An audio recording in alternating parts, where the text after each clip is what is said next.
Kerala CM పదవి రేసులో ఉన్న నేతలు హైకమాండ్ను కలుస్తున్నారు. సీఎం అభ్యర్థి ఎంపికపై హైకమాండ్ కసరత్తు చేస్తోంది.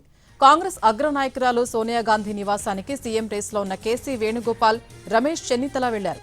సోనియాతో సమావేశమై చర్చిస్తున్నారు కేరళ కాంగ్రెస్ నేతలు.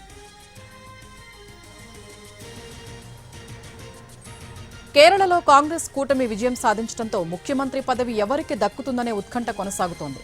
కాంగ్రెస్ లో ముగ్గురు నేతలు సీఎం రేసులో ఉన్నారు. ప్రతిపక్ష నేతగా 5 ఏళ్లు కాంగ్రెస్ ను కేరళంలో బలోపేతం చేసిన వీడి సతీశన్ ఈ రేసులో ముందున్నారు.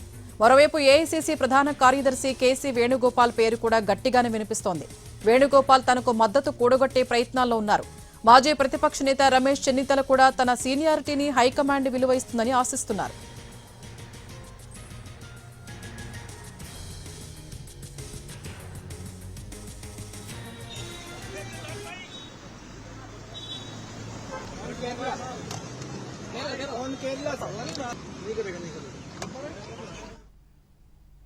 నూట 40 మంది సీట్లు కేరళం అసెంబ్లీలో కాంగ్రెస్ 63 సీట్లతో అతిపెద్ద పార్టీగా అవతరించింది. కాంగ్రెస్ కూటమి మొత్తం 102 సీట్లు సాధిస్తే ఇందులో ఇండియన్ యూనియన్ ముస్లిం లీగ్ 22 సీట్లు సాధించింది.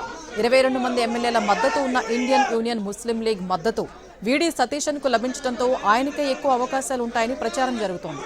అయితే వేణుగోపాల్ వర్గం మాత్రం పార్టీ ఎమ్మెల్యేల మద్దతు తమ వైపు ఉందని చెబుతోంది. రమేష్ చెన్నితల మాత్రం సీనియారిటీకి ప్రాధాన్యం ఇవ్వాలని కోరుతున్నారు.